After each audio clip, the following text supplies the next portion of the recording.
నమస్తే, welcome to Suman TV. నేను మీ విష్ణు. ప్రస్తుతంతో పాటు stock market analyst and advisor A S Chakravarthy garu ఉన్నారు. వారితో మాట్లాడదాం. నమస్తే చక్రవర్తి గారు. నమస్తే సార్. చక్రవర్తి గారు, స్టాక్ మార్కెట్లో ఇండెక్స్ అంటే ఏమిటి? సో బిగినర్స్కి ఇండెక్స్ గురించి ఏం చెప్తారు?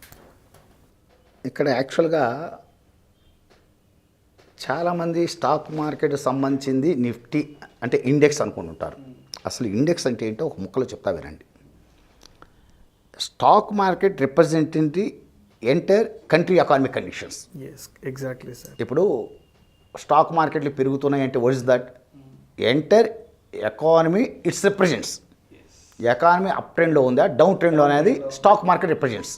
ఒక సూచిక. సో ఈ స్టాక్ మార్కెట్ అప్ ట్రెండ్లో ఉందా డౌన్ ట్రెండ్లో ఉందా ఎలా తెలుసుకుంటాం? స్టాక్ మార్కెట్ పెరుగుతుంటే మనం ఏమంటున్నాము? ఇండియన్ ఎకానమీ అప్ ట్రెండ్లో ఉన్నట్టు ఫీల్ అవ్వాలి. It represents the economy. Stock market down ట్రెండ్లో ఉంటే it's represent the Indian economy down ట్రెండ్లో ఉందని చెప్తాం జనరల్గా.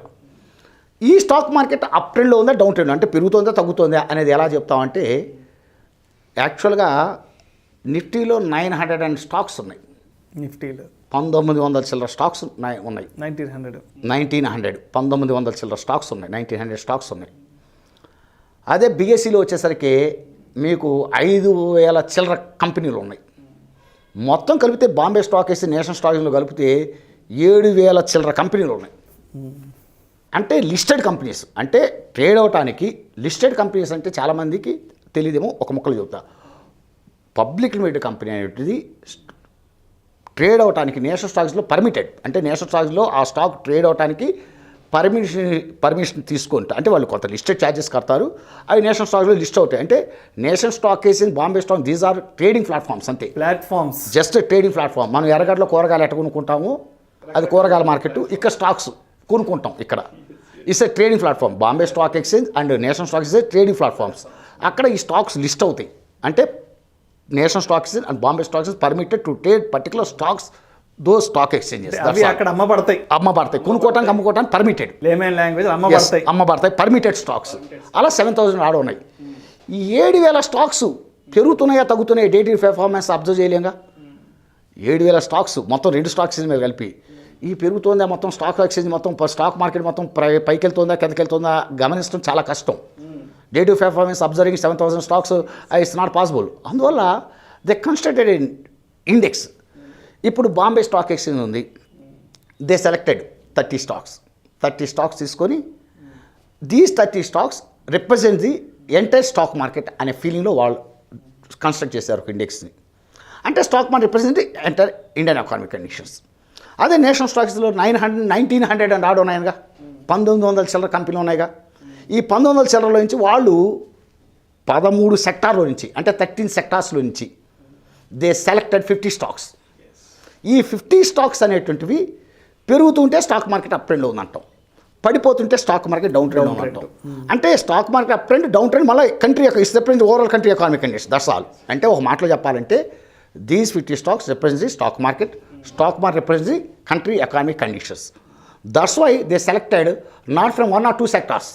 ఏదో వాడు ఇష్టం వచ్చినటువంటి ఓ మెటల్ సెక్టార్లో నుంచో ఒక ఐటీ సెక్టార్ నుంచో తీసుకొని 50 స్టాక్స్ తోటి నిఫ్టీ కన్స్ట్రక్ట్ చేయలే.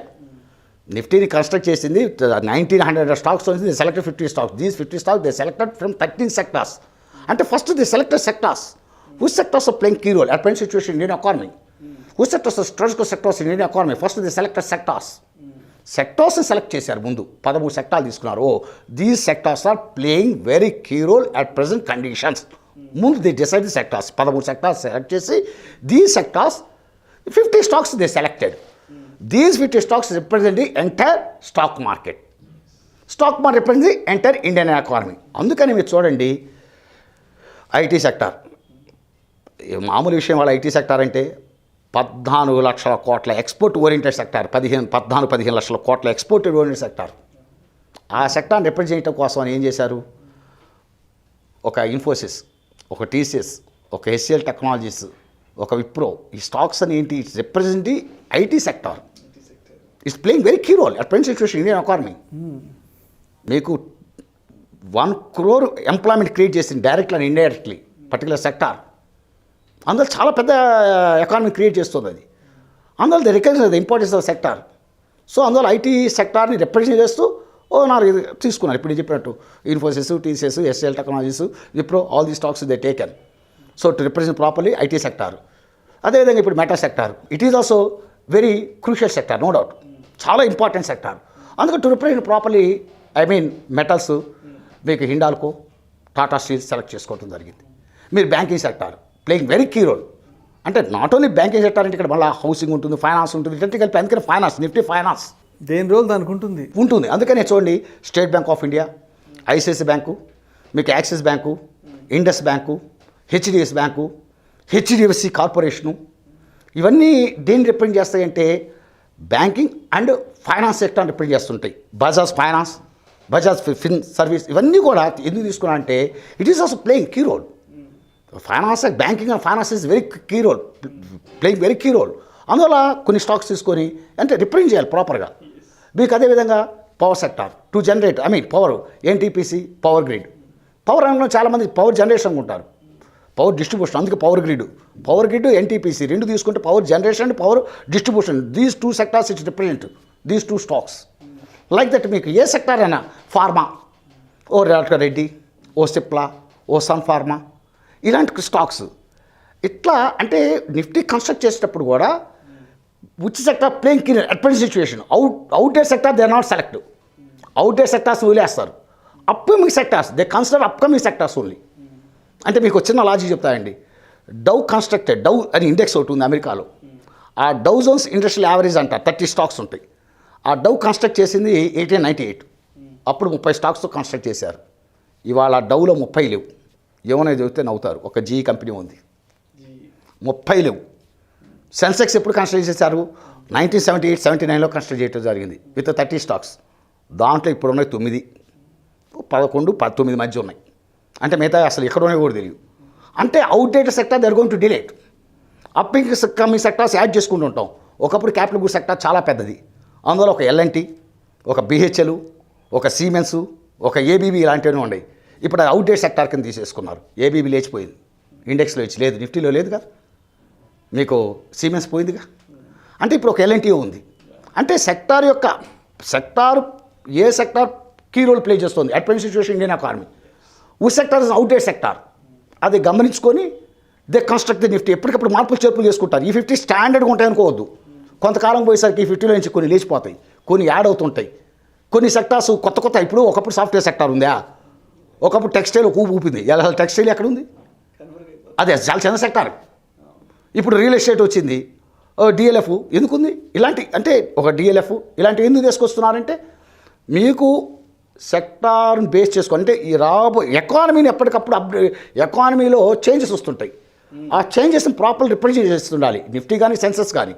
అందుకనే ఈ నిఫ్టీ కానీ ఈ సెన్సెస్ కానీ కన్స్ట్రక్ట్ చేసేటప్పుడు ప్రజెంట్ ఎకానమీలో ఏ సెక్టార్ కీ రోల్ ప్లే చేస్తున్నాయి, ఏ సెక్టార్స్ ప్రాపర్గా రిప్రజెంట్ చేయాలి, ఆ సెక్టార్ని ప్రాపర్గా రిప్రజెంట్ చేయాలి. అందువల్ల ఒకప్పుడు తోపు అనుకున్న సెక్టార్లు ఇవాళ కనపడవు. ఇవాళ సూపర్ డూపర్గా ఉన్న సెక్టార్లు రేపు కనుమరు కూడా అయిపోవచ్చు, చెప్పలేము.